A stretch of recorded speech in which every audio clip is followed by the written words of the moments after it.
Pona kobonde na tina na mboka ezali na basu point oyo chant d'ensemble, prière d'ouverture, lecture du psaume 79, collecte suivie d'une prière et la chorale Cœur Kimbangiste, aussi la fanfare vont agrémenter. Et ce sera le moment d'accueil et le mot de circonstance par l'apôtre Nimi, notre cordon, et le message du jour par l'évêque d'Impova Nsansi, et viendra le moment d'intercession. 3 personnes vont prier en faveur du pays. Et viendra encore la remise de la carte de la RDC plus drapeau au petit-fils de Papa Simon Kimbangu. Enfin, la remise de la Bible et d'une lampe à son Excellence le chef de l'État, Félix Antoine Tshilombo, ou son délégué, par le président et le secrétaire général d'Ibi Sorek. Et s'en suivra les mots et les salutations. Voici l'ordre. Il y aura d'abord les mots de l'autorité officielle. Salutations d'honneur au chef spirituel adjoint, mot du petit-fils de Papa Simon Kimbangu et prière de clôture. Enfin, il y aura le moment de salutations en fil indien des petits-fils de Papa Simon Kimbangu par les autorités officielles et religieuses. Enfin, le rafraîchissement. Voilà le programme de notre culte de ce jour. Nasengi Nabino Kotelem.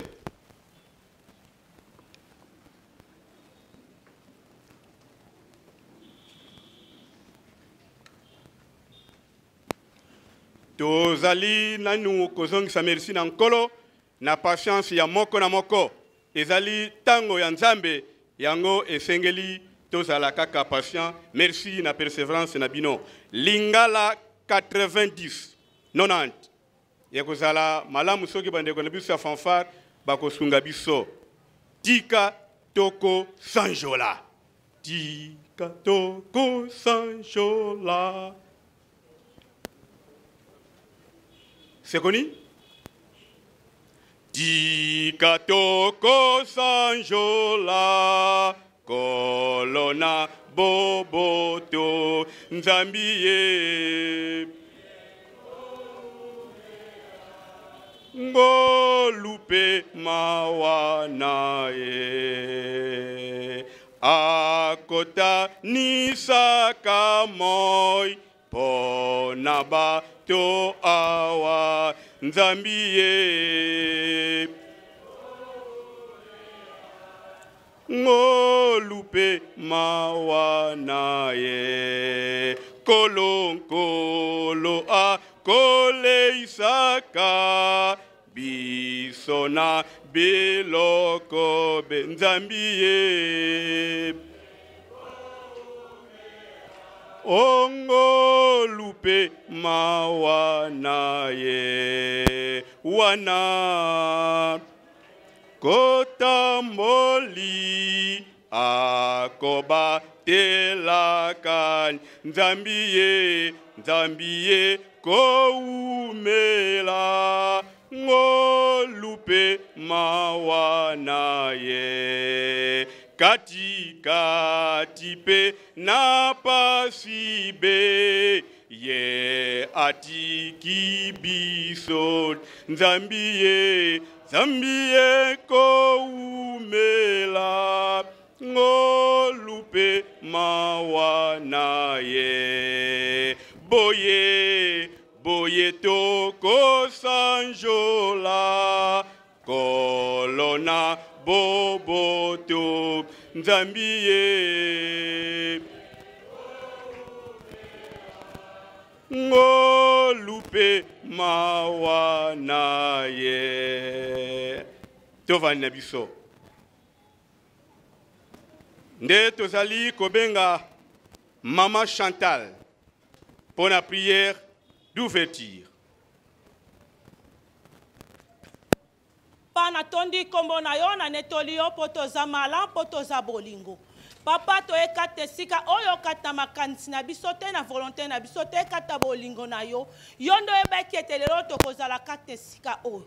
Kolo na bele libobele présence na yo ezala na biso elongo. Papa nyonse koleka kate sika oyo ezala na mayele na moto te kate na mayele na yo. Na sengi bolingo na yo ezala kate na biso. Na beli ange Michael papa yende bazalo tout autour na biso.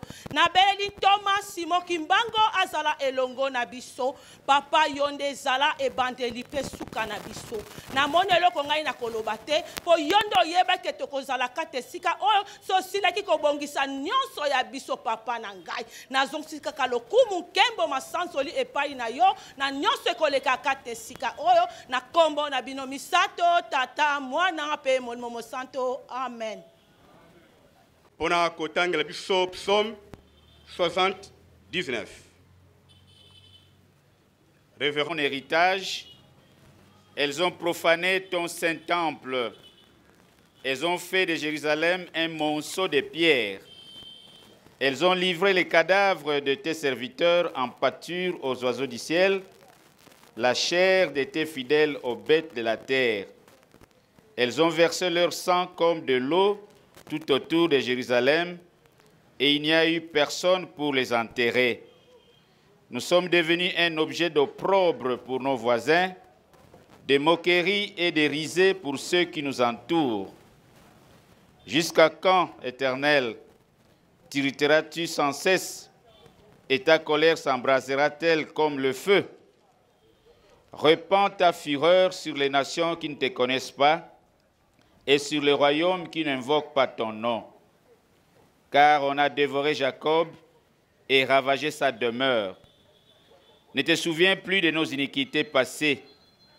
Que tes compassions viennent en hâte au-devant de nous, car nous sommes bien malheureux. Secours-nous, Dieu de notre salut, pour la gloire de ton nom. Délivre-nous et pardonne nos péchés à cause de ton nom. Pourquoi les nations diraient-elles, où est leur Dieu? Qu'on sache en notre présence parmi les nations que tu venges le sang de tes serviteurs, le sang répandu. Que les gémissements des captifs parviennent jusqu'à toi. Par ton bras puissant, sauve ceux qui vont périr. Rends à nos voisins, cette fois dans leur sein, les outrages qu'ils t'ont faits, Seigneur.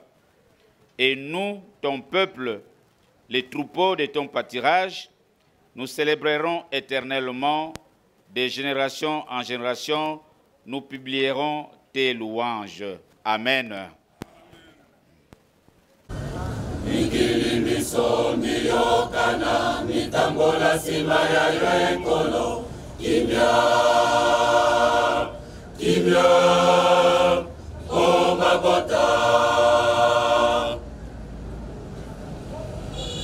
Mabota masoma yokana matambola sima ya yoekolo kimya kimya o mabota mangomba masoma yokana matambola sima ya yoekolo kimya kimya o mabota Bandimi baso bayokana batambola sima ya yoekolo kimya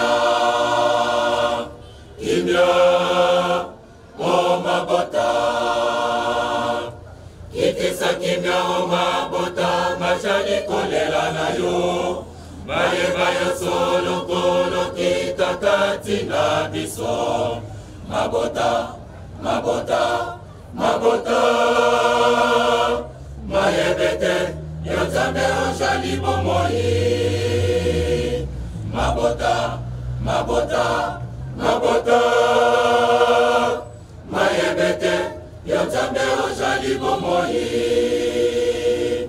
kitisa kimyao mabota majali kolela na yo mayeba yo solo kolo kitakati na biso mabota mabota mabota mayebete yo nzambe ojali bomoi mabota mabota mabota mayebete yo nzambe ojali bomoi kitisa kimyao mabota majali kolela na yo mayeba yo solo kolo kitakati na biso mabota mabota mabota mayebete yo nzambe ojali bomoi mabota mabota mabota mayebete yo nzambe ojali bomoi.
Nazali Kobenga, apôtre Nimi, Ozali Cordonabiso. Nous invitons l'apôtre Nimi pour le moment d'accueil et le mot de circonstances.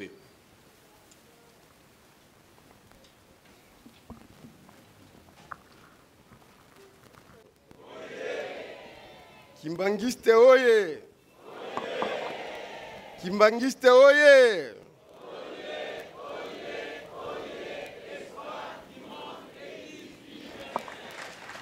Papa Simo Kimbangu oye! Papa Simo Kimbangu oye! Papa Simo Kimbangu oye!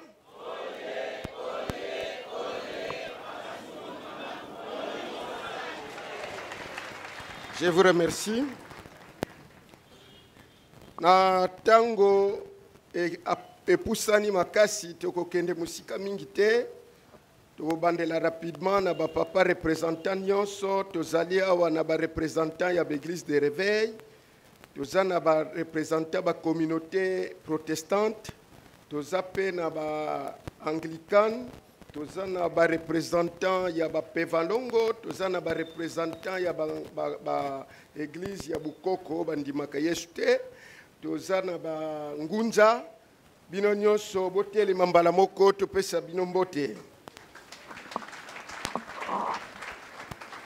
Bango nyonso bazali ba membre ya bureau d'intervention sociale na conseil écuménique des églises toute tendance dont Papa Nimi l'apôtre est le président coordinateur national.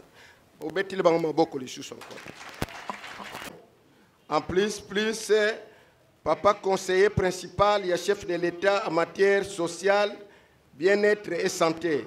Mais naumeli parce que babenga ngambangu ndeko ya directeur du cabinet Kamere ya Kufi ndeba lobi bazo bandela kuna ndeba ya awa place bakyo kokuta biso mais pendant que na ba comité ba délégation na bango bazali botelema to pesa bino mbote.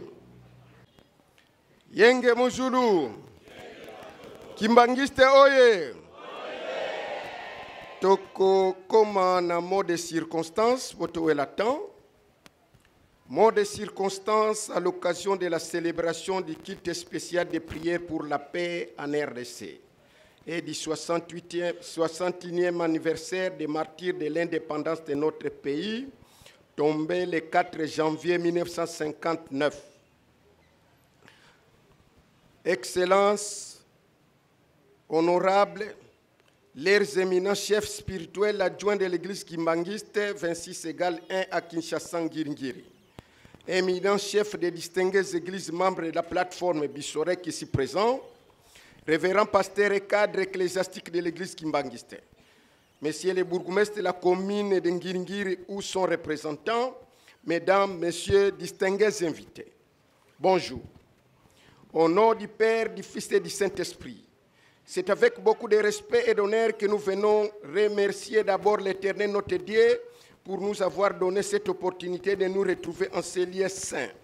La résidence du premier chef spirituel de l'église kimbangiste en la personne de son éminence, Papa Diangenda Kuntima Joseph, le troisième fils du prophète Simon Kimbangu.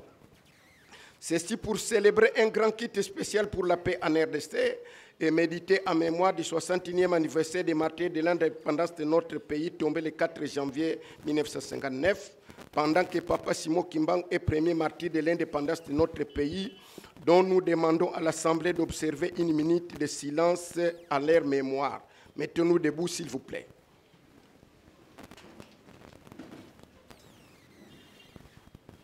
Merci. Asseyez-vous. Excellences, honorables, leurs éminents chefs spirituels adjoints de l'église kimbangiste, éminents chefs de distinguées églises de toutes tendances confondues, membres du Bissorek. Messieurs les bourgmestres de la commune de Ngiringiri, mesdames et messieurs, distingués invités. Les conseils écuméniques des églises, toutes tendances confondues de Kinshasa, regroupant 850 églises membres, réunies au sein de la plateforme sociale Bureau d'intervention sociale pour la reconstruction du Congo, ainsi que les Bissorek partenaires du gouvernement de la République, ayant pour objectif 1.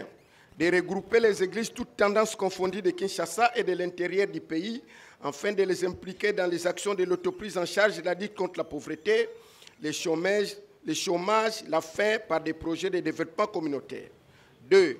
En notre qualité de partenaires du gouvernement de la République, nous ne cessons d'organiser chaque trimestre une retraite de prière pour accompagner le projet du gouvernement de la République pour l'intérêt communautaire de sa population et soutenir les chefs de l'État, président de la République et toutes les institutions constitutionnelles afin que l'Éternel leur comble d'intelligence et la sagesse de bien gouverner sa population, car toute autorité vient de Dieu.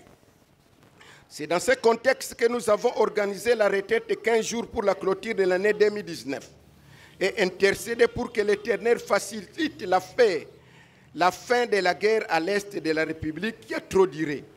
Aussi, favoriser la paix réelle dans toute l'étendue du territoire national pour aider les autorités d'État à redresser la vie sociale de la population et la sécurité des personnes et de leurs biens par notre intervention spirituelle de prière. À la clôture de notre retraite, Papa Simon Kimbangu nous a apparu à 4 prophètes et prophétesses de notre organisation, leur donnant les instructions ou les recommandations ci-après.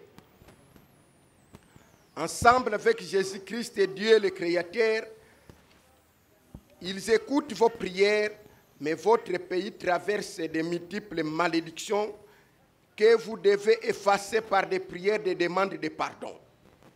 C'est pourquoi vous dites à votre responsable, l'apôtre Nîmes, le coordinateur national, de se rendre à Mokoto, c'est-à-dire moi, votre serviteur, qu'il me dise de se rendre ici, Mokoto 87, en Ngiringiri, à la résidence de mon fils, Papa Diangenda, d'effectuer une prière de demande de pardon sur toutes les fautes que vos dirigeants politiques, religieux et culturels ont commis depuis 1960 à nos jours.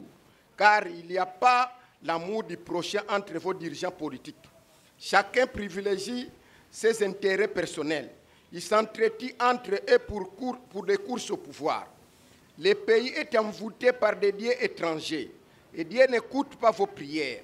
Le pays court à des conséquences.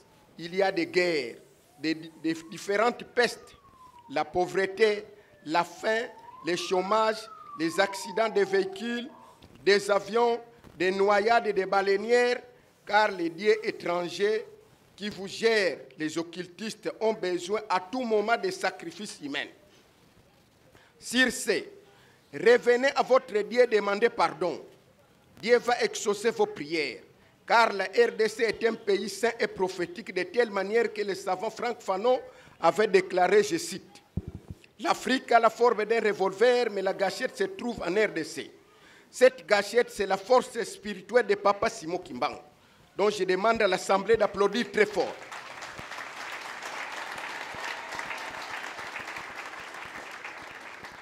Mais la RDC est en train d'être gérée par la force occultiste étrangère qui crée beaucoup de malédictions dans notre pays. Le pape Jean-Paul II, en son temps, avait effectué une mission d'évangélisation en Afrique, précisément en Ouganda. Dans sa prédication, il a dit, je cite, « Dieu est noir. Le Seigneur Jésus est africain. Il se trouve au nord de l'Angola. » Le nord de l'Angola, c'est Nkamba, Jérusalem. Papa Simon Kimbangu a souffert jusqu'à sacrifier sa vie pour l'installation de l'État congolais. Mais hélas, une fois l'indépendance acquise le 30 juin 1960, nos anciens dirigeants politiques ont adopté à la première conférence constitutionnelle de Louabourg que l'État congolais est laïque. Bref, l'État congolais ne reconnaît pas Dieu. Voilà aujourd'hui, la RDC est envahie par des dieux étrangers qui nous causent de multiples malédictions. Plus grave, à la conférence nationale souveraine, les conférenciers avaient hué profondément Papa Simon Kimbangu, les refusant de le reconnaître comme héros national, alors qu'il est notre père spirituel de notre indépendance. 2. Le troisième fils, son éminence, Papa Joseph Diangenda, premier chef spirituel de l'église kimbanguiste, c'est lui qui avait payé la facture de l'avocat Maître Croquet ayant plaidé la cause de l'indépendance du Congo, table ronde de Bruxelles, qui a été invité par l'Abaco. Mais ça, depuis Motel, fut lapidé de pierre par des militants de l'opposition, de l'Union sacrée de l'opposition radicale en 1992, dans le parcours des boulevards Lumumba à Kinshasa. Tout cela ajoute d'autres malédictions sur les malédictions qui pèsent sur la RDC, notre pays. Pour cela, le Seigneur Jésus et Papa Simon Kimbangu regrettent du comportement des Congolais qui ignorent leur Dieu. Aujourd'hui, depuis 2002 à nos jours, l'église kimbanguiste est en conflit. D'une part, les enfants de Papa Lungana Kiangani, deuxième fils de Papa Simon Kimbangu, et les enfants de Papa Kisoloke Charles et Papa Diangenda Joseph, premier et troisième fils d'autre part de Papa Simon Kimbangu. Mais aucune autorité constitutionnelle établie ne se dérange pour les réconcilier. Or, Papa Diangenda avait dit, tant que l'église kimbanguiste ne sera pas stable, l'État congolais et la RDC ne sera jamais tranquille. Fin de citation. Pendant les derniers jours de la vie de son éminence Papa Diangenda Joseph, il s'est adressé aux responsables de l'église kimbanguiste en leur interdisant ceci: que personne ne reste divisé, mes enfants, ni l'église de mon père, sinon les auteurs de cette division seront sanctionnés sévèrement. Fin de citation. Sa grandeur, Papa Dialungana Kiangani Salomon, s'est adressé aussi à son tour à ses fils pendant ces derniers jours sur la terre des hommes. Je cite, « Mes fils, soyez unis comme nous, vos pères, nous étions vraiment unis. Car chaque fois que l'Église ou le pays sera en difficulté, réunissez-vous, priez, demandez la force de votre grand-père, Papa Simon Kimbang. Il exaucera votre prière et vous serez capable de faciliter aux tenants du pouvoir politique de rendre la RDC un pays fort, grand et prospère par vos prières, si vous êtes unis. Si vous êtes unis et que l'État reconnaisse votre grand-père, vous serez capable de résoudre toutes les préoccupations du pays. » Fin de citation. Faute de ne pas respecter ces instructions, votre pays sera un désert. Après avoir médité sur ces messages capitaux, captés spirituellement en provenance de Papa Simon Kimbangu et de Jésus-Christ par nos prophètes, dont je vous montre un de ces prophètes-là, une maman, une vieille maman. Maman Ida, mettez-vous debout. Parmi ces prophètes-là, c'est une vieille maman Tangate. Ayebi pe Papa Simon Kimbangu te mamona Papa Simon Kimbangu. Ayebi si makamunios tolobiao. Maman Vandanayo. Après avoir médité sur ces messages capitaux et spirituels en provenance de Papa Simon Kimbangu et de Jésus-Christ, nous avons respecté ces recommandations telles qu'il nous a avertis de venir informer ses petits-fils de Papa Simon Kimbangu de Mokoto 87 en Girgir, afin d'effectuer une prière spéciale de demande de pardon à Dieu pour que la RDC retrouve la paix réelle. Aussi pour que son Excellence, le chef de l'État, président de la République, Félix Antoine Tshisekedi, qui est cité nommément par le prophète Simon Kimbangu, puisse recevoir ces messages pour qu'il soit impliqué activement pour la réconciliation des petits-fils de Papa Simon Kimbangu. Ainsi, organiser une conférence nationale de réconciliation du peuple congolais autour de Papa Simon Kimbangu et les pays limitrophes de la RDC qui nous agressent. Pour de plus amples précisions, nous venons très respectueusement solliciter des audiences au tour à tour auprès de son Excellence le chef de l'État par l'entremise des autorités de la présidence ici présents, représentées par ces délégués, avec la délégation des petits-fils de Papa Simon Kimbangu ici présents d'une part, et d'autre part, la délégation de 850 représentants légaux des églises, toutes tendances confondues de Kinshasa, membres du Bissorek, ayant organisé cette retraite de prière pour présenter l'intégrité de ces messages spirituels et prophétiques au chef de l'État, lui concernant personnellement, que nous ne pouvons dévoiler à la portée de la population. Ceci pour lui permettre de décrisper la crise multiforme dont la RDC est confrontée depuis plusieurs années. Voir référence Jonas chapitre 3 versets 1 à 10. Un adage des ancêtres nous dit, mangez tous les biens que vos ancêtres vous ont laissés, mais pas leurs paroles. Fin de citation. C'est-à-dire que les autorités officielles et religieuses de notre pays doivent s'inspirer sur les paroles sacrées de Papa Diangenda et Papa Dialungana pour que le pays progresse dans la paix et le progrès. Que vive la République démocratique du Congo et ses dirigeants, que vive Papa Simon Kimbangu, notre Père spirituel, nous vous remercions.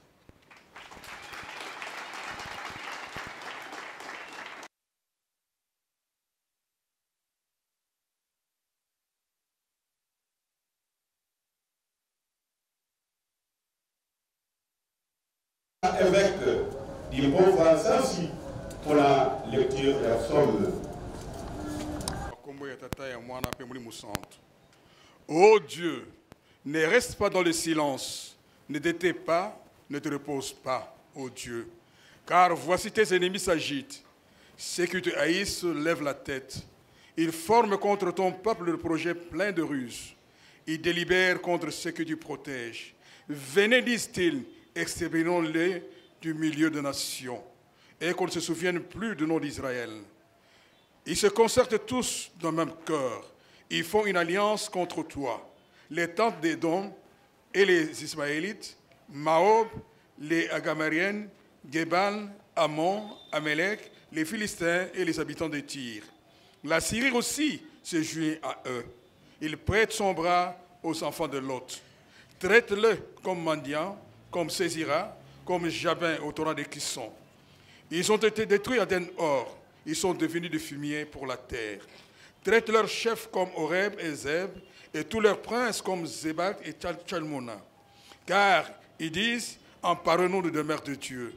Mon Dieu, rends-les semblables au tourbillon, aux chambres qu'emporte le vent, au feu que brûle la forêt et à la flamme qui embrase les montagnes.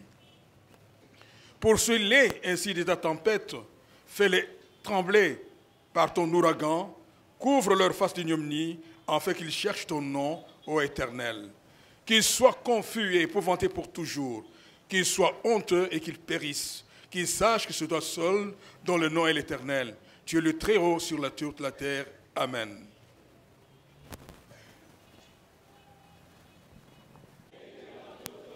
Yenge Muzulu. Kimbangisme oye. Tokomi na ngonga oyo moko na moko esengeli amitika na se na yekulusu. C'est le moment d'intercession. Prière de lamentation. Ndenge toyoki na mo des circonstances, nous devons maintenant plaider pour notre pays. Tosepela na mboka oyo nzambe apesa biso. Kasi pe bozwi to bomengo ya mboka biso pe tosepela. Nde tozali kobanda na Révérend Mambu lelo, président Kopak commune Makala, sima koyemba nzembo zimpasi zingi vavansi. Fanfare na yoga kiango tango bo zimpasi zingi. Apôtre Malai bazali koleka, bazali kofuka mawa pe moko moko yo bazali te bazali mosali. Nde tofukami bipai bizwami biso. Nous nous agénions. Tambola na Yesu elongo kaesengo ba mama tambola mbola tambola tambola na Yesu tambola tambola na Yesu epesaka esengo. Oui, Seigneur, talabiso bana na yo tosili koya liboso na yo nzambe. Tosili komitala ete solo tozali eloko mpamba na miso na yo. Tomikitisi tomimondi ete tokokite. Yango tosili koya liboso na yo nzambe poko senga bonimbisi. Toye kolos masiya oye bakosukola biso kati na mabe nyonso oyo tozali kosala banda bakoko na biso batika biso kina na tango ya lelo. Papa tala mboka na biso tozali komitungisama tango molayi. Kile tangu nini nkolos masiya yo kotalisa miso na yo pala bana na yo. Papa solo tozali kolela butu moi. Kimia ezalite. Kufa eyeli biso. Pasi, nzala. Makambo ndenge na ndenge tozoko kate. Papa yaka kosuka biso bana na yo. Yagwele tosili ko ya kati ya mokolo lelo. Komitalisa ete solo tozali eloko mpamba na miso na nzambe. Oyo yo kosala yango ekokisaba pona biso bana na yo. Tika ese kimia na yo pesi na biso kati na mboka na biso.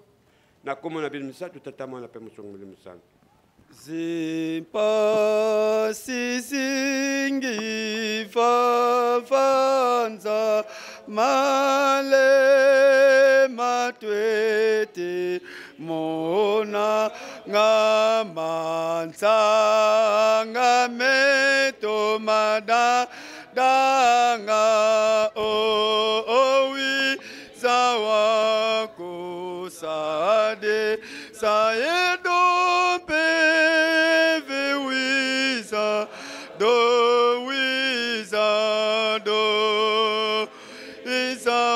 izawako sadi saedo peve wiza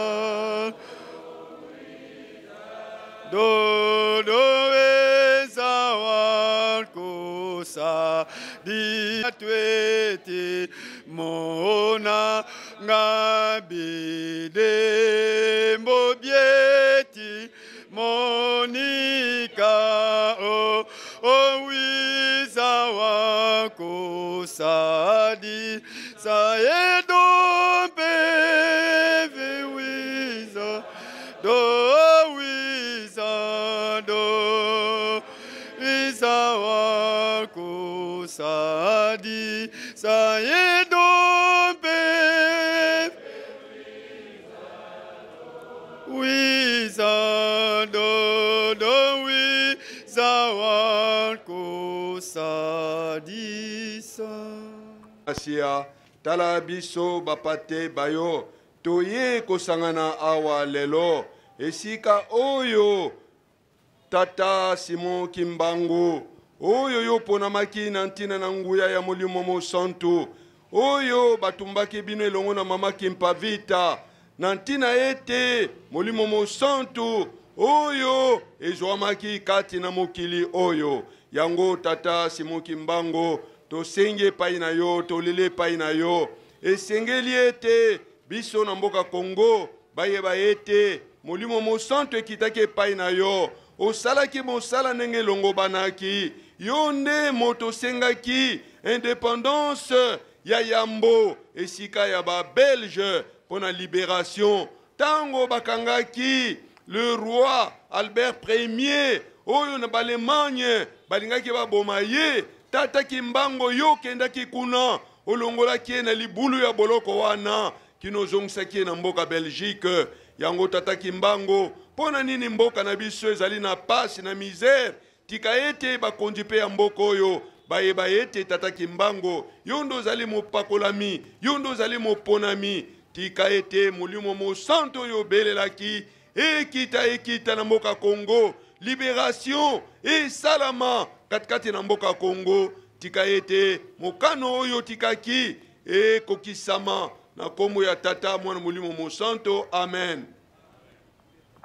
Atana pase tosha liko benga yo atana minyoko le tosha liko benga yo kolo Yesu kolo yaka ose kolo toko jela yo solo bisabana na yo tosha liko benga yo kolo Yesu kolo yaka ose takimbangu kolo yaka na mokili yo olo toko jela yo solo biso bana na yo to jaliko benga yo biso na likolo natali likolo pese oya se na mokili oyo namoni moko te akokani na yo olobaki ete soki libota na nga ekomikitisa toye komikitisa mokolo lelo oyo Nzambe oyebaka yango pe obongisaka yango pe ekokisami lelo Nzambe na mawa Nzambe na ngolu Nzambe malamu soki libota ekomikitisa ekoluka yo toye koluka présence na yo mon Dieu mon grand roi oyo zali ni changement de variation oza le créateur des cieux et de la terre toute chose a été créée par toi Père saint Père juste Père fidèle yango toye koluka yo na nzela na mabondeli pamba tolobaki ete soki bokobondela ngai Nzambe na lola na koyoka mabondeli na bino toye komilela pamba te tozali ba infidèle toye komilela epano pamba te tozali ba injuste toye komilela epano pamba te tozali bule te Nzambe malamu Nzambe oyokaka mongongo na ba oyo ya yo tango balelaka Nzambe oyo oyokaka makelele na bana na yo tango babelelaka yo tango nyonso tosopi makila totamboli malamu te liboso na yo des années mais lelo oyo Nzambe na lola makomi pe makoka ekokisami moko na lelo na kati na esika oyo toye po liboso ya moto te metoye pa na yo nzambe. Papa te yo lingaki biso, yango tindaki bobele mwana na yo moko na likinda. Ete na nzela na ye bozwi lolenge ezalaki ye, amikomisi pamba po ete to bénéficier bozwi na ye. Me tozwi eloko moko te, ememi biso na koyinana, ememi biso na kotomboka, ememi biso makambo mabe koleka. Tozwi eloko moko te, tomiyoki mawa, yango tokimi epa na yo moko na lelo, nzambe na mawa, tika ngolu na yo, eza likolo na biso moko na lelo kitoko yo bongisi. Oyo toyebaka yango te, oyo tomonaka yango te, me yo oyebaka pe omonaka yango moko na lelo. Tokoya komilela epa na yo nzambe, tala mai na miso, tala mitema na bana na yo, eza kolela kotungisama, na bandako na bisika lolenge na lolenge. Kozanga misala, kozanga mabala, kozanga mabota, bamusu bazobo mabana na bango, bazako bwaka bango na kati na bamai bambisi bazako lia, bamusu bazotimu na mabulu po na bandinga na bango. Nzambe na mawa, nzambe na ngolu, na tombo likombo na yo, likolo bakombo nyoso, pamba to tindaki Yesu Masia, pe Yesu Masia tindaki Toma na ye, oya benga makina kombo ya Simo Kimbangu. Nzambe na mawa, nzambe na ngolu, oya sakolaka, pe azako sakola, kino lelo nzambe na lola, mimi tema na biso, nano ebongwanite, moko na moko zoluka intérêt personnel na ye, toboy intérêt général, yango toye kosenga réconciliation, moko na lelo nzambe na mawa, nzambe na ngolu, yoka mbela na biso, na kombo na Yesu Masia, tobondeli pe tolobi. Amen. Parole na programme ezali photopesa papa drapeau pour que en tant que makila ya papa Simo Kimbangu a récupérer l'état oyo ezali ko bunda bunda bazoko kokisa makambo oyo mboka po ezala malamu te. Esengeli topesa carte géographique ya Congo, symbole ya mboka na biso ezonga na maboko ya yeme papa Simo Kimbangu muna kufela kiango. Kasi wana ezali symbole physique. Me biso soko keina RDC mobimba okoleka tade balabala tena balabala moko komona meme 10 églises. Eringolo bake mboka mobimbe tondi na basali ya nzambe bazo sambe la metata nzamba zo yoka biso te. Pona biso moko basali ya nzambe tokoti na basianso occulte. Tokoti na koteka bato, koti na baloge ndenge mususu. Ba mususu bazokende komelisa bango mabele ya mama moko azandi bele moko. Ba mususu bazoka matabana na bango bakomisa bango basi na bango. Ba mususu bazoka mataba papa mama na bango bakoma basi na bango. Ba mususu bazozwa mibali na mibali pozwa mbongo pokoma na puissance obenga ma bishop, obenga ma représentant ba titre belé. Kasi papa biso toyeto lali na makolo na yo. Je demande à tous les représentants de la Mabele, de la que vraiment papa yo nzambe ya Simo Kimbangu. Toye kolele pai na yo. Mutu mususu te. Bakondia l'État, basali nyonso bakoki kosala. Ba organiser conférence nationale. Ba organiser ba dialogue. Pote mboka ezwa kimia ezwi kimia te. Basali ba gouvernement ya ndenge na ndenge d'union nationale yete kufa ndeza kobanda pokoma na mukonzi ba ngaje yo na société ba kolobana yo tiye de quelle loge mboko ya Simo Kimbangu mone la pasi mboko yo papa de ngenda okufina ba cicatrice minene mboko yo papa de lungana okufina ba cicatrice bele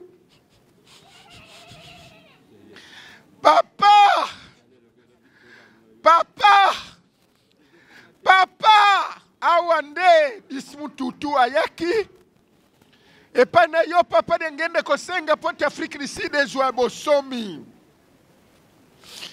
yo papa de ngende olobaki na ye dipanda bokozwa papa de ngende obengaki Mobutu olobi benga Peter bote mutezodondo na Afrique du Sud koboma batu na apartheid.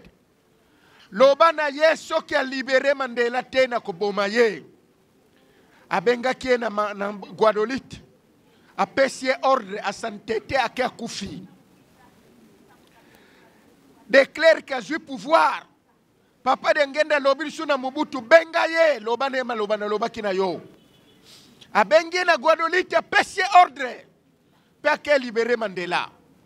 Elingi koloba ke Angola, Afrique nyonso, Afrique du Sud, Zimbabwe na ba pays nyonso bazui indépendance na maboko ya papa de ngenda mwana tata Simon Kimbangu.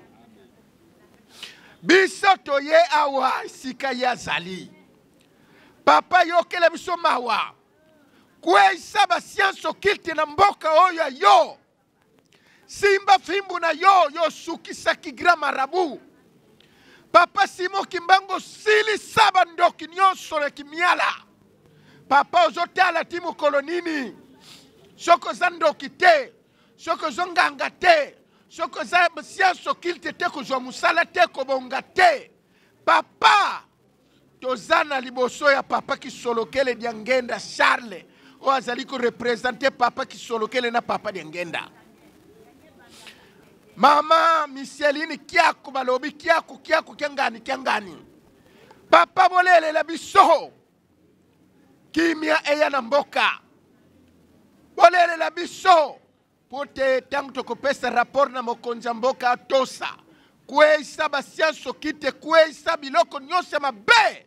Ekoti na mboka Simon Kimbangu pote kimia eya na komba tata mwana peli musanto. Botikali na position wana ti papa kukangalusa.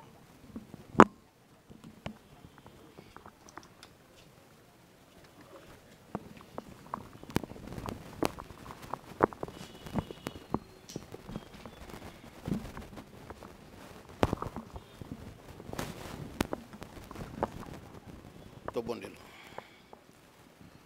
Okumbumiso tata mwana peli musanto. Tata Nzambe totondi bino botondi. Na bolingo yo bolakisi biso na mokolo malelo. Mokota yebaki azalaki na likanisi. Nde tokoko sangana ne sikoyo na mokolo male 11 janvier. Na mbolo tozali ya 2020. Tata Nzambe okumisama. Papa Simon Kimbangu. Papa Simon Kimbangu. Papa Simon Kimbangu. Kwange tuizidi. Tuizidi vantuala nge tata Nzambi mfumu Yesu nge tata Simon Kimbangu. Nge utuvuidi kamuntu ankakako.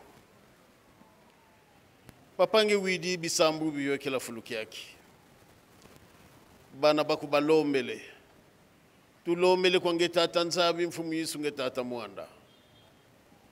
Ata dida RDC yangeye. Kuku paradis terrestre tonena. Katukui kilanga ko mjamja kundelewa kutunata mnanginu zankaka. Mais la RDC c'est le paradis terrestre. Et dina tata Nzambi. Nge mfumu Yesu nge tata Simon Kimbangu. Ata dida beno. Talampasi. Bonso butu lombilanga jontangu za onso no. Kwa bino batatu ban longo. Beno kakalunenda kutukungu na kinsanga kamuntu ankakako. Beno lutufuidi. Kanele fo vila onso no sumu tusumukanga. Tuvanga nga moma limikulu yangi dikanga. Tukulufuisanga nsoni. Muna kadilu kiambi. Mana kututulanga kwanda. Edina Nzambi eto kufungiko tata Nzambi, kufungiko mfumu Yesu, kufungiko tata Simon Kimbangu. Nge Nzambi kwa kuwenena. Nkenda za benu za Monika. Mndemna nkenda za benu za mbandu. Kaluya mjele yaka tangwanda ko kadampemba kina vangi konso jambu dina kazolele. Tuka muncheto kivuila papa. Mome onso meta yoka. muzaya kwenu lwenena kalwenena banzenzako beno vula ulomba wafewa ukokutila simanzibudila ovavo solola papa tubana bana baku bizidi nge mosu eni inspiration kwa bana baku ejina bizidi kuku papa vinga kia kikange tata Simon Kimbangu ejina tokolombele lwatu yidikila lwatu sadisa lwatu katula mama mpasi ngwiza ninkatu tuka munakanda diaku munadibundu diaku makande zindinga munchetu akivuila vuata bamfumu za onsono ya RDC bakala ngindu mosi mpasivo atadeto dienda kuntwala kuyambudilani kadi mpemba ejina papa moma wontu tulomele kwa ngenzambieto vuvuket ka wontu munangeye kaka RDC kani bakadi mosi kalen sabwako bonso nge mosi papa mfumu longo kezi wolomela ntangu za wontu no tuka kuna Congo Central Villa Kinshasa l'Équateur province orientale izi subdivision ya onsono te kuna Nord Kivu, Sud Kivu, kuna Kindu, kuna Katanga, le de Kasai et le Bandundu papa RDC ngewa kizieti la mo RDC ya onsono mdamdanzo yangeye kani bakadi mosika inensa bwako ba manta bakulumuka dikangambene guzulu dikangambene vantoto kwange tata nzami kwange mfumu Yesu nge tata Simon Kimbangu muntu lenda yokutula nkatu baki dizi chambre coucher yangeye Congo Brazzaville Angola e Afrika onsono papa mawo onsono bana moko mabeno menena lutukungu na kinsanga lutukungu na kinsanga lutukungu na kinsanga bimbevo nsatu mvita mama mpila botutamona muncheto moma kondolo betela vana meso mabeno ejina papa tusikikula kwa beno kalunda kutukatula moma onso no Afrika onso no siatela mavu RDC tela mene evu ketka onso no munange yekene na munange unzambi tulombe luvuva muncheto akivuila l'Angola le Congo Brazzaville Afrika onso na bakaluvuva mu kuna Europe mpedi mosi tulombele kuna Amerika mpedi mosi tulombele kuna Asia di mosi tulombele te kuna Oceani di mosi tulombele nzaya onso yange tata Simon Kimbangu ngevuidi nzaya onso no papa Simon Kimbangu nkenda za benu za Monica lutuidi kila mana wasa masate wange tata Simon Kimbangu Afrika sia yangalala imoto vingilanga eto bundi divuvu msimavanga makaka mndamdam fova zange kai nesa lutako mafeti vanga makaka ejina nzambi eto papa bampangi bizi ya bisoreke bizi kututala papa bika ubayidi kila bawo onsono ndomba za bawo tuminumulada kibeni mndamda bawo bampangi kwa beto bampangi kwa bawo ejina papa beto vuvuketu ya onso mnangeye beno silwa tuidi kila bundi difufu kwa ngenzambi eto bonto bututele do beno silwa tuidi kila moma onso masidi mu programme beno kalutu sadisa te ana tufokola munankomangese ye mwane mwanda velela amen. Mi natango tolingi pesa Babilembo de la remise de la carte de la RDC plus drapeau au petit-fils de Papa Simon Kimbangu par le président et le vice-président du Bizorek. Adjoint, Ndefesani Kobenga, Papa Benansil,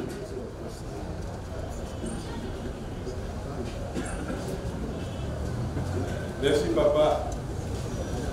Nous invitons notre cordon, la porte de Nimi, pour nous présenter Nkabafumu Infumukwa.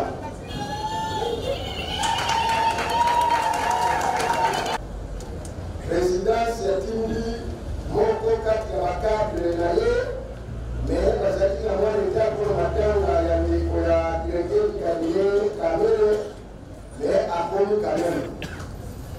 Donc tena maboko makasi kabisa. Papa Paul Ikora, conseiller principal du chef de l'État en matière de bien-être social et santé. Papa Okelemi, peut-être Maboko Makasi. Papa Poussa na mwa mkea wa kwa peut-être maman que la fenêtre de soi vraiment de la bien-être. C'est ça que je dis. Yenge Msuru.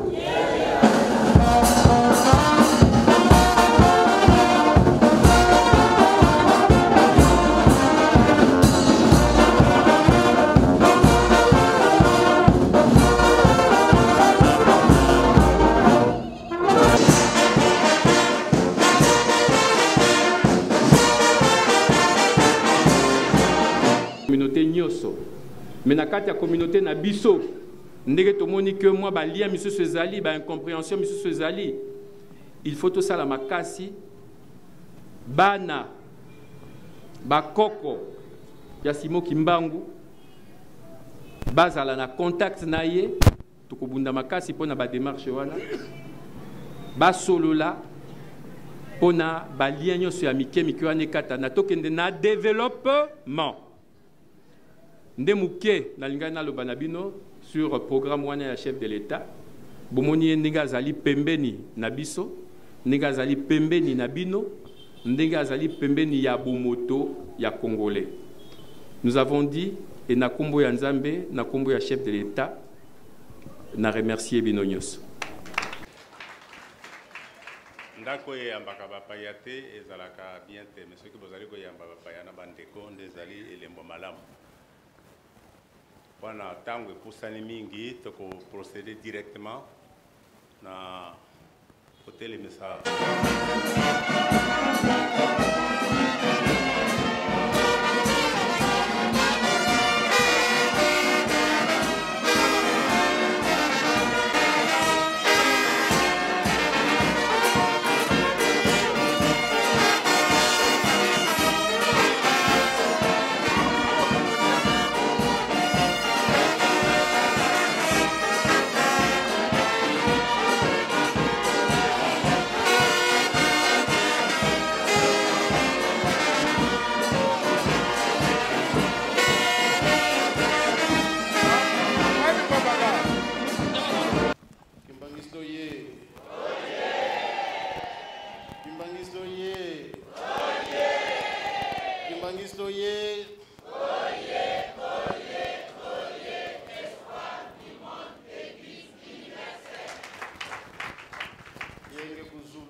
na komisa tata mwana peli mosanto ya solo totoni le sembo na lingi tukuna na mkuru mwanelo eza sembo te sembo tata Nzambe yende mokeli ye mutakeli biso banso mwindu mundele bikolo nyonso ezali ye mokeli moko tazalaki na likanisi ete na mokolo malelo tokokosangana sikoyo me lokola ye asatiaki mo na programme na ye toyambi bandeko baye kotala biso baye pai ya ngai papa Charles te ubie bandeko na ngai nyonso na oyo baza na nkamba me baye pai ya tata Simo Kimbangu eza boye te Papa Simo Kimbangu biso banso toyebi ndenga mipesaki mbeka po ete nga na yo tokokozala na liberté oyo tozali na yango andimaki souffrance nyonso ndenge komoma na mokanda mwa Jean ekolo yo salve te na kotindela bino mosungi na kati na Jean verset 14 bokono kotanga na bandaka ye ndia kozala na bino akovanda na bino libela na libela eza na kati na mokanda mwa Nzambe ye ndi molimo mosantu molimo mosantu ezali nani molimo mosantu ezali nani toyokelaka ngo soni te ndenge ye moko kolo nyonso alobaki libanga moko kotika likolo libanga mosusu te ekosala nini elongwa ou bien elongwa te tokoma libre lelo oyo toza na bakonzi ya biso moko toza na bacommissaire bourgmestre toza na baministre présidence de la République comme institution président ye moko azali institution nyonso ezali grâce à nani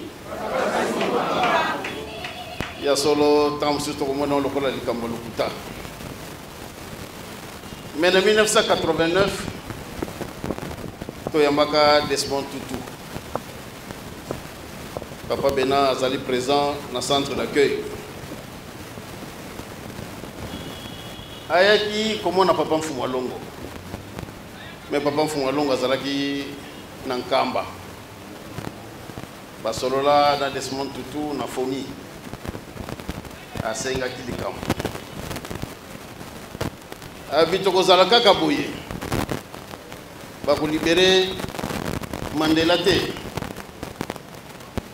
réponse ya papa alobaki na Desmond Tutu akobima une année avant, en 1988, Mokoloana, tous allés à l'aéroport pour nous poser la papa à Outaki le Bumbashi. Avion, il y a Peter Bota. Où Azalaki Mokondi, Azalako Tams, Afrique du Sud. Azalako Keneba, il y a président Mobutu, Nagbadoïte. Na plan de vol na ezalaki Kinshasa badolite mais loko bemaki na Kinshasa ayebaki tina na yango te au même moment oyo avion na ezokita na Kinshasa ezalaki lokola surprise parce que bazako zele na Kinshasa te bazako zele na Guadeloupe mais nga nakendeki na aéroport kozwa papa Mfumu Alongo autaki Lubumbashi na descente papa to continue na salon d'honneur pour notre bagage. Votre protocole d'État va évaluer. Ah, éminence, nous avons une surprise ici. Président Peter Bota, normalement, il fallait continuer dans la Guadeloupe, mais tu as vu le Kamba quitter les arrêtés. Kimbangisto ye. Papa Lobi, ngana zela kambutuana. Lokola sa kitiawa, c'est bon, il peut continuer. Nzambe soka lubili kambo esala makobi esala makate ya solo soki na lubibu ezana tina bandeko ya bisorek na bandeko nyonso basangani na kati na bisorek baye bazwi likambo na bango tata Simon Kimbangu asololi na bango pamba te papa Simon Kimbangu azane na limite te azali indépendant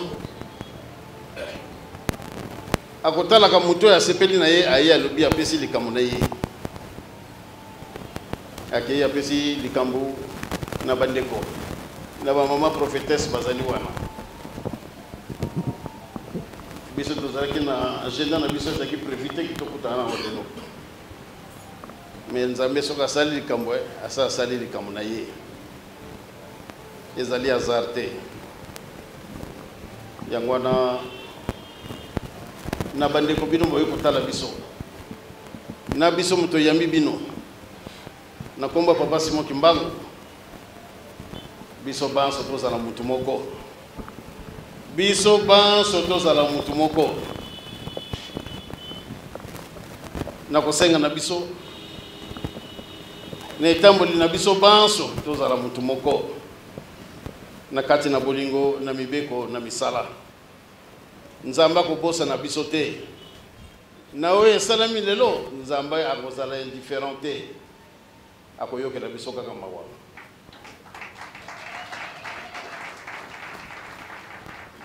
akoyokela biso mawa po ete mboko ezali mboko ya tata Simon Kimbangu mboko ezali paradis terrestre tokomona ngo lokola likambo lokuta mais c'est une réalité nyonso tokolukaka ya likolo ezali awa ya sepe ezali wapi awa yango nomoni ete lelo basala boye mabe lelo bazongisa boye mabe balingi kaka tozonga na buumbu tokozonga lisusu tokozonga lisusu te c'est fini ndenge papa Simon Kimbangu abimaka na boloko alobi na bimi na boloko na kozonga susu na cellule wana te atangi biloko na ye nyonso bake kobenga directeur ya prison balobi kuna Kimbangu atombuki alobi akozonga lisusu na kati na cellule na ye te abimi libela azongaki lisusu makasi ya tata Nzambe mwindo kokoma mundele kokoma mwindo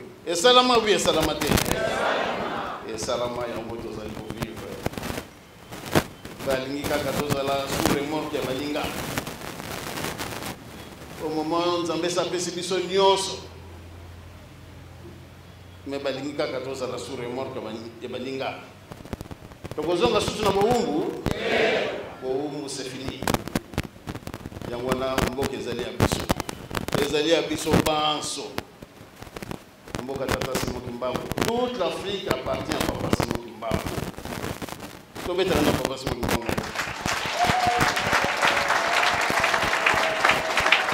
toute l'Afrique appartient à papa Simon Kimbangu on le fait nous ezali ndenge wana mutu akobongola ngo azali te alobaki na babelge bakendeki te bakei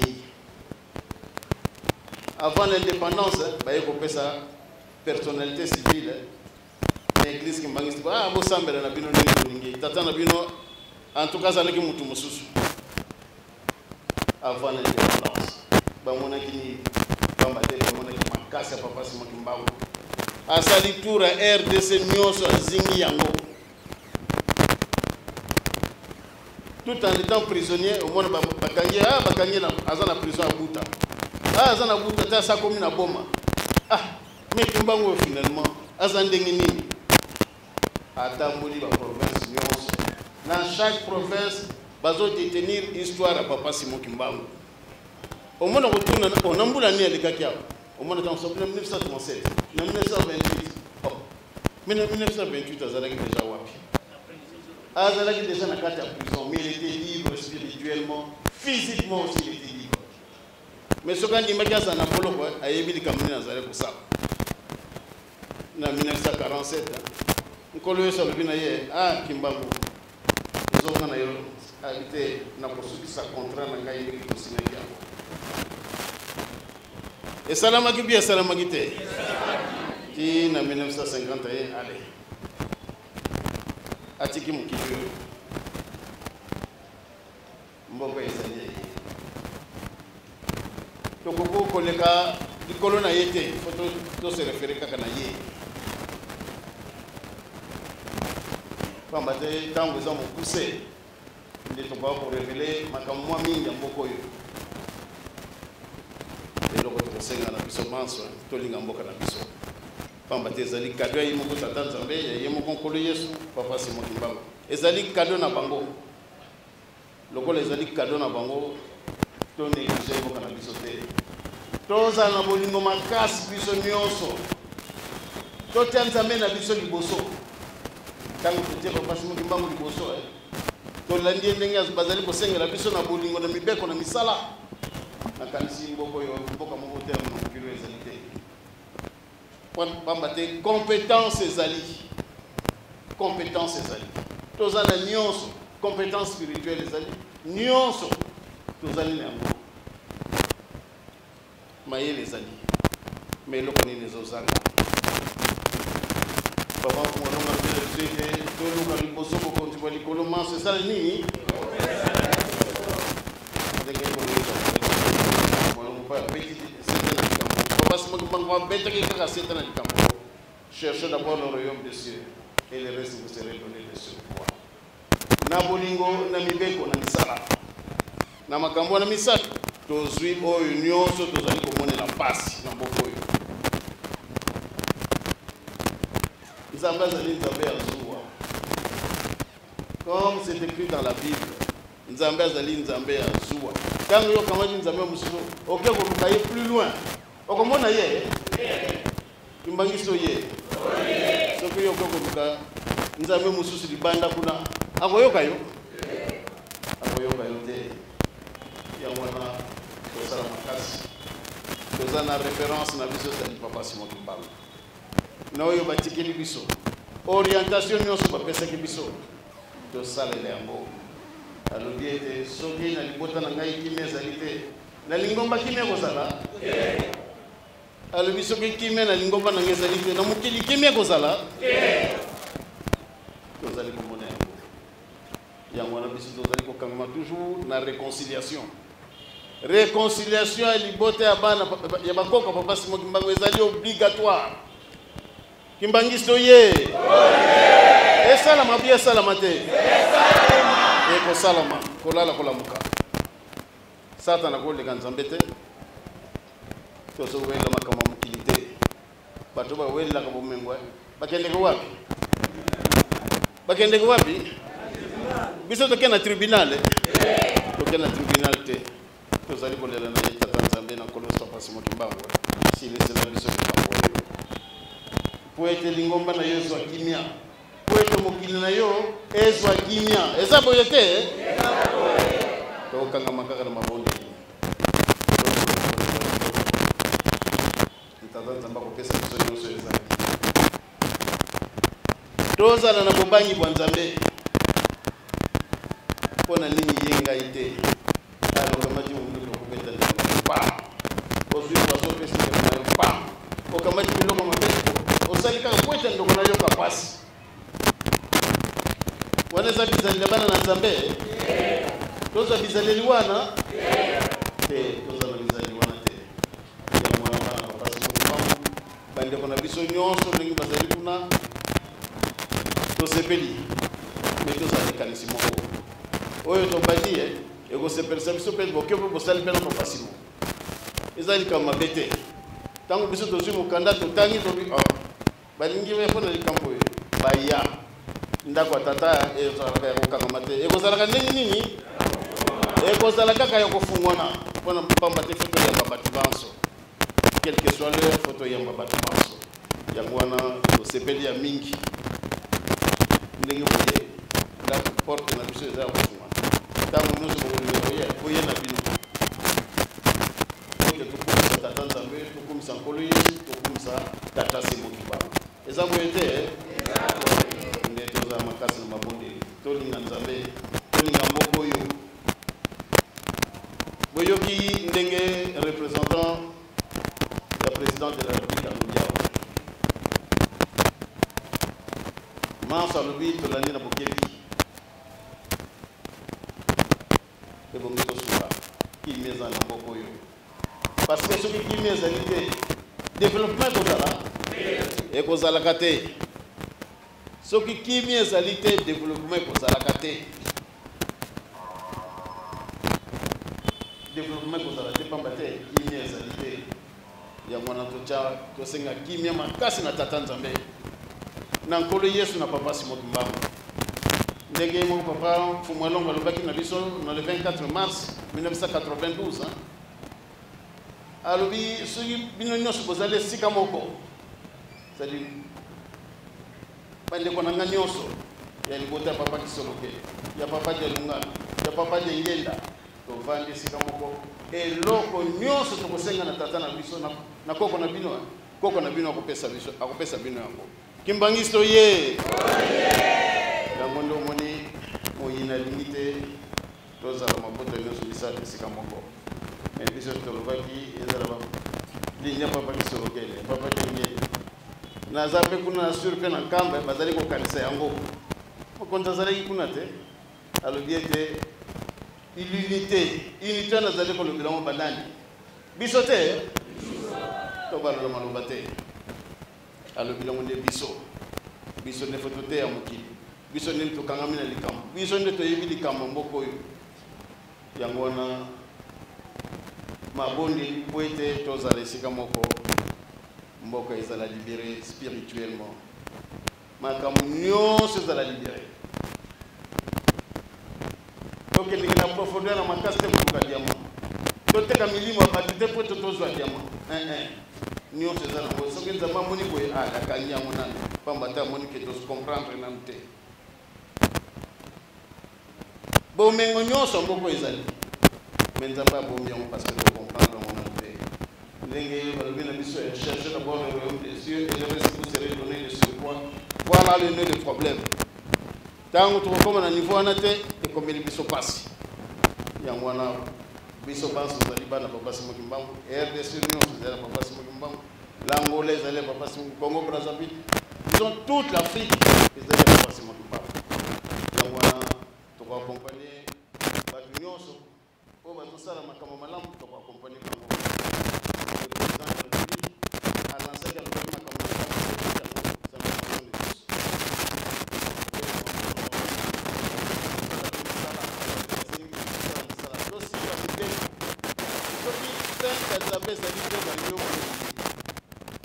moyo sima mbeko kozala jamais okomi benga chrétien mais ozosala makambo oyo mopaka nazali kosala chrétien na yo ezali wapi yango ezali kosenga ete mabondi makasi po ete kimia ezala ete libozo ezonga bomoko po ete misala ya moko etambola malamu na kati na bobangi bwa nzambe nyonso nde oyo nzambe abongiselaki biso bakopesa biso oyokani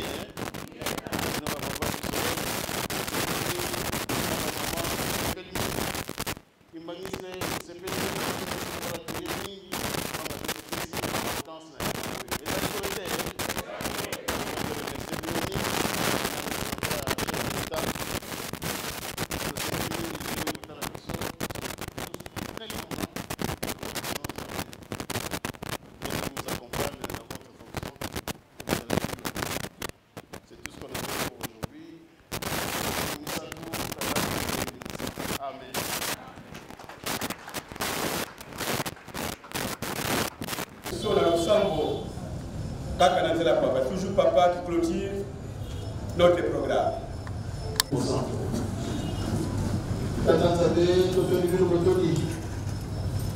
La présence de nous parmi nous, vos enfants. Malgré mon abisso, que vous voyez que vous avez un logo. Papa, merci. Oyoki likoni la bana na yo. Na kole na bango papa malali na mabele malele pa ina ko basi. Nzambe wa bango. Iyo to na bolingo. Bolingo ezali ya monene koleka. Na likambo monene oyo besi biso. Ya kozala ba Congolais. Ya kozala ba Africain. Biso banso combattre tozali ya. Yango na papa. Longolela biso bapasi nyonso yo ndenge bana no basengi longola bapasi papa mboka ezali ya yo yango na papa bongisela biso mpo ete bana na yo banso papa basepela ndenge opesaka biso elaka ke tokosepela mais soki tokangami na bolingo na mibeko na misala tokosepela yango na nzambe na biso komeza mpasi pambate moyini akotongisaka biso butu mpe moi mpona kodistraire biso mai totielika ete papa nakolela na biso yo kokangela biso motema te zongisa libota na yo bomoko lingomba na yo bomoko mabota nyonso eza na kati na bokabwani yango ezonga bomoko longola biso mamaladi nzala bitumba makambo nyonso ya mabe ezingi biso papa longolela biso yango na bongisela biso bana na yo bongisela mokonza mboka ba collaborateur gouvernement nyonso ti même na ba chef de quartier kanisela bato banso tozali kanisi moko po ete mboko oyo redémarre pamba te ezali mboka na yo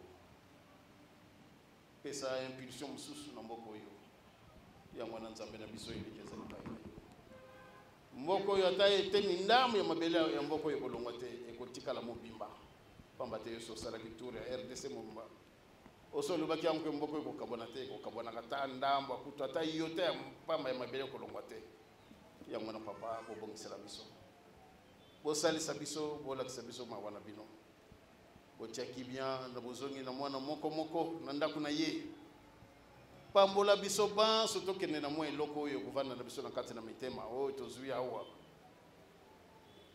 tika tokende na bandako na kimia toyoka teke accident toyoka teke soki nini makama nyonso mabe elongolela biso yango tozonga na bandako na biso na bakimia otiela biso kimia na kati na RDC mobimba otiela biso kimia na Congo Brazzaville na Congo Kinshasa Afrique mobimba otiela biso ngo kimia na kati na Europe otiela biso kimia na kati na Amerique bazwa kimia na kati na Asie papa ozali ko bono ezali ko leka kuna ba iranien ba américain papa yo muto yebili kamnini ezali bomba mina kati nzambe na biso tiela biso kimia pamba te bango pe bazali bana na yo na kati pe ya Océanie to sengi la même chose papa na wa moto ezali ko pesa kuna ya ndengu mususu membo beli mawana yo kaka makama mboka na biso so yoka ki yango na est ozali ko mono ozali ko yoka silese na biso yango yango na papa iliki na biso ezali te okobongisela biso na bakonza mboka bango nyonso papa mutu nyonso na secteur na ye papa ya vie ezala ba commerçant ezala soki batu nyonso tout ndenge tozali population nyonso papa yo te ya biso po ete totambola na lolenge malamu po ete yo sepela soki yo sepeli mapambole kwei na mboka na biso mapambole kwei na mokili momba pamba te kokutele awa merci encore une fois papa na maso bosaleli biso nguya na bino monana na komona tata mwana pe ni mosanto amen amen bokele malamu nzambe zongisa bino na kimia bon appétit à tout le monde.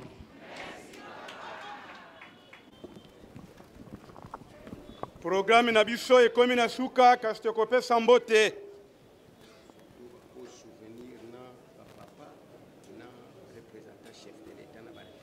Ok. Papa azali koya liboso yene mutafongoli biso ndako pe délégué à chef de l'État muto ayambonde akopesa mbote na suite na ye cordon bisorek na suite na ye sous l'impulsion ya musique kimbangiste nde toko opesi mbote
chef de l'État, notre chef de l'État, Félix-Antoine Tshisekedi Tshilombo, qui a une préoccupation particulière pour les communautés.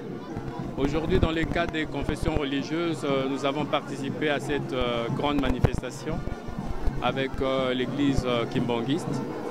Et là, nous avons pris la parole pour parler, entre autres, du programme du chef de l'État qui met l'homme au centre de son action. Nous avons organisé, nous sommes d'abord BISOREC, c'est-à-dire Bureau d'intervention sociale pour la reconstruction du Congo. C'est une plateforme sociale qui fait des actions de la lutte contre la pauvreté pour impliquer les églises, les fidèles des églises dans le travail. Et soutenir l'action du chef de l'État, Félix Tshisekedi Tshilombo. Nous sommes venus ici parce que nous avons organisé une retraite de prière pour la paix dans notre pays.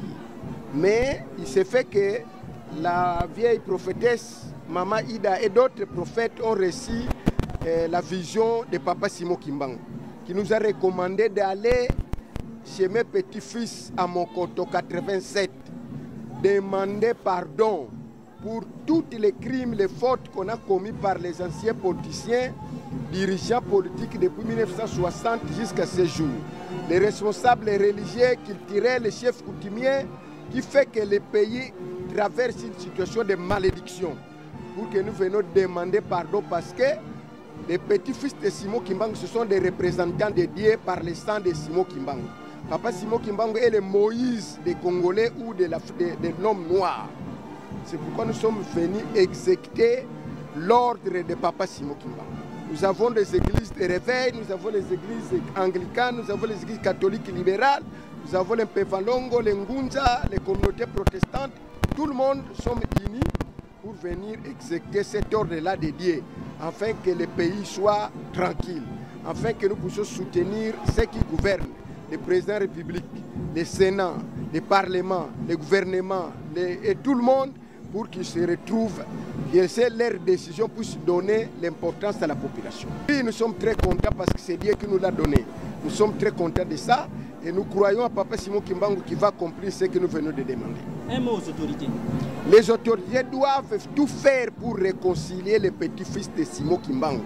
Parce que Papa Diangenda a dit, tant que l'église kimbanguiste ne sera pas unie, tant que l'église kimbanguiste aura des problèmes, l'État congolais, la RDC en général ne sera jamais stable. Alors, on a dit que l'IA na yo, biloli koko na yo, nkulu na yo, mais kolia maloba na yete. Nous ne devons pas être ingrats, nous on n'est pas de fanatisme. Tant on zamba tindi biso likambo ya ngonde to ye kosala. Peto kosala pele nécessaire to kende na nkamba, to mona pe bandeko baza na nkamba to pesa bango message on nzambe atindi biso. Voilà. Merci. Je crois que vous avez suivi vous-même les gens qui sont venus nous rendre visite. On ne les a pas invités, mais ils sont venus parce qu'ils ont été inspirés comme vous avez suivi. Pour nous, c'est un sens de responsabilité. C'est un sens de responsabilité auquel nous devons assumer. Parce qu'ils sont... Alors, c'était tout à fait normal dans leur démarche. Parce que Simon Kimbangu, il est incontournable. Quand on a parlé de la RDC, Simon Kimbangu est vraiment incontournable. Ça, non, si on revient à lui, c'est une bonne chose. Je crois que nous devons tous anticiper de telle sorte que nous allons tous vers Simon Kimbangu et surtout de respecter ses recommandations. Tant qu'on ne va pas respecter ces recommandations, il nous serait difficile d'avoir l'envol dans notre pays 60 ans après. On demeure seulement ce que nous sommes jusqu'à aujourd'hui. Ce n'est pas une bonne chose. Nous devons tout faire pour que nous démarrons, les Congo puissent démarrer exactement. Pour la paix, papa, tout le monde réclame la paix en RDC. Parce que Simon Kimbangu est capable de nous donner. Vous interrompre, c'est comme je l'ai dit tout à l'heure. Papa Simon Kimbangu, il est incontournable. Si Desmond Tutu, pour le Sud-Africain, il est venu voir mon père Papa Diengenda, qui est le troisième fils de Papa Simon Kimbangu. En 1989, il a posé les problèmes. Et Papa Simon Kimbangu, à travers son fils, Papa Diengenda, il a garanti que Mandela sera libéré. Et chose qui a été faite. Je crois que la paix, on ne peut que passer par cette voie-là pour que la paix redevienne totalement en RDC. Et il n'y aura jamais la balkanisation en RDC. Jamais. Pour ceux qui ne connaissent pas l'histoire du Congo, qui ne connaissent pas Simon Kimbangu, ils peuvent y penser comme ça, mais en réalité, ça ne peut pas se faire. Parce que Simon Kimbangu a sillonné toute la RDC. Il a bouclé par le Bas-Congo. Je crois que jamais ce sera une partie de RDC sera balkanisée. C'est impossible. Voilà, j'assume ce que je dis.